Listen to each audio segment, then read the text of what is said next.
What if your client's pain getting worse is actually a breakthrough waiting to happen? In this episode, I share a striking case where escalating pain revealed that the real issue wasn't physical at all, but an emotional story held deep in the tissues. You'll hear how this postpartum client's healing unfolded only after she released the belief that she had to do it all alone, which is so common with our clients. Listen in as I share how to identify these limiting beliefs to transform setbacks into powerful openings for profound healing. Hello, friends. This is Lynn Schulte, and you are listening to the Birth Healing Summit podcast. We are here for meaningful conversations that will transform the way you work with pregnant and postpartum clients. Whether it is a new perspective, tool, or technique, you'll be able to implement it into your practice today. I invite you to sit back, listen with an open mind, and grab the golden nugget today's guest has to offer. Now let's get started. Hello, everybody. Welcome to this episode of the Birth Healing Summit podcast. And today I want to talk to you about what to do when the pain comes back worse. So you have a client that you're seeing, they're in pain, you work on them, and they come back the next time you see them and say, "Oh, my pain got so much worse." And this happened to me actually in one of my clients that I've been seeing. She has a more complicated case. And I originally saw her back in May of this year. And she was 4 months postpartum when I saw her. She had a vaginal birth, it was unmedicated. She complained that her contractions got so bad at the end that she felt like her pelvis was pulling apart.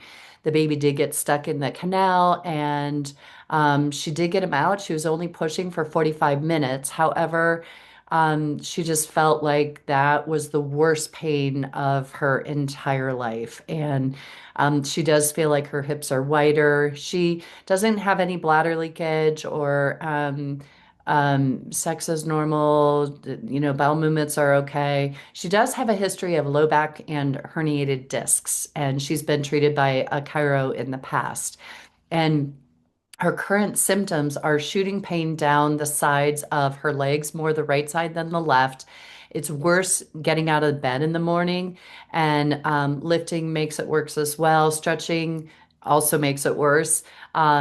She does do the Peloton to kind of keep movement going, and she says that sometimes makes it feel better. And when I first saw her for that first time, her left ischium was splayed. I think both were actually really splayed. She was in sacral flexion. There was a big compression of her lumbosacral junction. And her right uterine ligaments were tight. Her EAS was tight inferiorly. She had okay strength of her pelvic floor muscle, even supine and in standing, but it wasn't reflexive. And when I saw her the next time, almost a month later, she said that she was originally 80% better right after that appointment, but now she's only 30% better. And she is now complaining of shooting pains into her right hamstring, a lot of hamstring pain on the right, a little bit of pain at the lumbosacral junction, dull pain when she's sitting, and then also having some numbness and tingling in her heel. And she feels like her core is getting stronger, but she's still having all this pain. And when I talked to her about it, at some point, and I forgot to write it down in my notes. I then saw her a couple of weeks later, and at some point in this, she decided to go horseback riding. And the horseback riding definitely made her worse. And so I'm like, yeah, all that compression and jarring on your sacrum and your lumbar spine with possible disc issues. Yeah, not the best choice postpartum. So that was a contributing factor for her. And I have been seeing her on and off.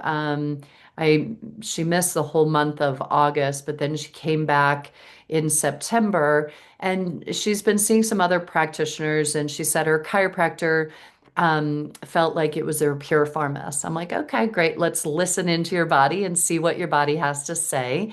And there was a spot at S2 that I got very drawn to with my hand. And it was on the right side, and it was a focal point that was like, help me here. And so I worked on that area and just, she had tension more on that right side, right coccygeus, levator muscle, like the whole lateral edge of that sacrum was just thicker. It felt like it might have been sheared a little bit. So I was working with the sacrum a lot. And in that session, um, uh, the right side definitely had more tension to it, but it was letting go. I wasn't forcing it. The tissues were releasing, and I felt intuitively that there was something more being held in that tissue, but we were also running out of time in the session to go dive into it. And so I didn't dive into it, and I just I'm like, okay, well, the tissues are releasing, they're relaxing. Okay, let's see what happens here. And I knew it was right, the right side that was tense, and I knew that there was something deeper being held in there. But again, we ran out of time, so I just kind of let it go. Well, 2 days later, I get a phone call from her saying, Lynn, I am in so much pain. Can you help me, please? The pain got worse after that session. So she comes in, and I'm like, so what happened after that session? She's like, nothing, nothing.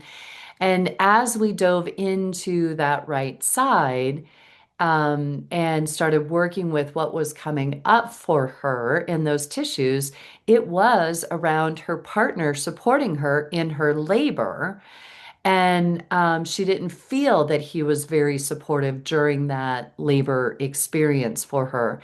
And then it came out that actually 2 days after that session where the muscles let go and when her pain got worse, that she actually had an interaction with her partner, and she had her partner to help out and watch the baby so she could go do something. And the partner didn't give her a reply of, oh, sure, honey, no problem. It was more of a, well, I'm not sure I'm going to be available. I'm not sure I can do that. And that's what actually, in my opinion, activated her pain. And so that right posterior side is support from the masculine. And as we dove deeper into what was really being held on that right side, a memory of her parents getting divorced when she was young happened. And she explained that her parents basically both checked out, and she took on the caregiving for her sister.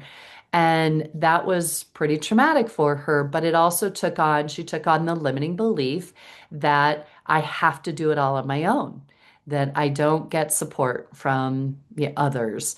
And that was what was playing out in her birth, in her marriage as well. And so after all this came up in that, I'm going to call it the emergency session because she wanted to be seen sooner than what we had scheduled. She went home after that and had a really beautiful discussion with her partner. And we shifted that I have to do everything on my own and opened her up to greater receiving. And um, and things did shift with her partner. The next time I saw her, she was still in pain. Unfortunately, that didn't let go of the pain. I do believe she's dealing with some bulging discs that we need to address. And um, but her partner really, that it shifted with her partner and the support that she was receiving in her life. She feels much more supported by her husband, and that was pretty cool. So then, fast forward another month later, she's, still dealing with this pain, and her doctor's like, go see this PT. So she goes and sees this PT, and this PT thinks it's her coccyx and that her coccyx is rotated and side bent and really out of place. And so she comes back in to see me, and she tells me this. I'm like, okay, well, let's really tune into that. Well, I do my listening like I do all the time. And I did get drawn into that sacrococcygeal junction. That was the area that lit up for me. That S2 area that I worked on that one time, that was gone. That had resolved itself, but now it was down in the sacrum and coccyx. So I worked on that, and I didn't feel the rotation. Maybe that other therapist was able to address that, but I did feel the pull to the right side, increased tension there. And as I was internal, I work with the coccyx and the sacrum vaginally. I feel like I can get a good sense of that. And while I was in there, I felt a bump on her right side, right at the near the ILA. And I didn't feel it on the other side. And I was like, huh, did you hear a pop or a crack during your birth? And she's like, no. And I said, I wonder if you fractured your sacrum. And she goes, I wouldn't doubt it. It was so painful. And I said, well, there's a bump right there. And she said, that she didn't get x-rays or anything that showed a fracture there, but, it's always, we do know in some MRI studies, research studies, that they do find fractures of the sacrum, fractures of the coccyx and the pubic bones, showing bruising and stuff. So it is possible. We need to keep that in mind. This time in working with her tailbone and her coccyx, the we went back to that moment in the birth where she felt all the pain. She was laying left side lying, so the right side definitely did get more pressure, more force in the birth itself. As she connected into that sacral coccygeal junction, the feeling came up was, I can't do this. And that is something that we shifted. Now, mind you, I've been working with her on and off since May, and we have probably replayed and worked with this birth 4 or 5 different times. And this last time it was, I can't do this. That's what was stuck in that birth. And what was important this time around was after we released that limiting belief, I just got this sense with the tissue that we needed to replay the birth in the way that she wanted it to. She went ahead and repositioned herself in a different position in her mind and replayed the birth. And as I was still internal as she was doing this, and I just felt this like massive softening of the tissues. And I said, did the baby just come out? And she's like, yeah, it did. And I said, wow, I really felt that softening. And she said, yes, I did too. That was a completion of a replaying of the birth, and all the tissues in there just felt super relaxed. And when she got up off the table, she noticed that it was definitely lighter in that area. The coccyx and the sacrum were felt in a better position, less tension on that right side. And as she was walking around, she did have less hamstring pain. She was still noticing some numbness and tingling in her right foot. I said that might take some time to resolve, but this was again just another layer. There's so many layers when the birth is as intense as this client experienced. And so I share this case study with you to give you some insights into when the pain gets worse. There's usually a deeper issue at play. You may have tried to release the pain without getting to the pain's job or why the pain is there in the first place. I really felt when I was releasing that right side that there was something still being held there. But the reason I wasn't forcing tissue when the tissue's released, so I let it go. And what was important is that it actually came up in her interaction with her husband. So I do believe that that experience of her husband not stepping up to the plate and supporting her to be able to do what she needed to do and being ambivalent about that triggered that response on that right side that was being held in those tissues. So I feel that was the reason that the pain got worse. She wasn't able to come up with that right away. But as we really tuned into that right side, it kind of came out. And so there's a deeper reason. If the pain gets worse, guys, please go explore it and get curious with it and see what's really being held in the body in that area. And so, if that is something that you would like to learn more about, understand how to better do that with your clients, that is all covered in the Birth Healing Intensive program. And I would love to have you learn more about that and see if it is a right fit for you to join us next year for the next cohort. And I would love to have you, if it is resonating with you. This work is so powerful, so much fun, and really does help get you the best outcomes with your clients, even the challenging ones like this one is this case. It's not straightforward. There's lots of layers to it, and we just need to keep plugging away, and she's getting better. And I know that she can find resolution of this. It's just going to take time. So thank you for letting me share that with you. Thank you for listening. And again, if that Birth Healing Intensive is something that interests you, please check into it. There will be a link in the show notes. You can find it on my website, instituteforbirthhealing.com, and put in an application. We'll get on a call to make sure it's the right fit for you, and we'll see if you are interested in joining. So please check it out, and I will look forward to seeing you all on the next episode. Please share this episode with your colleagues, anyone you feel might find this topic interesting.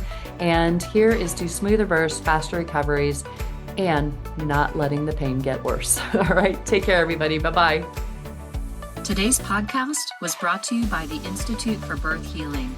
To discover more, visit instituteforbirthhealing.com. To claim $50 off of any online course, use coupon code PODCAST50 at checkout. Till next time, I'm Lynn Schulte, founder of the Institute for Birth Healing.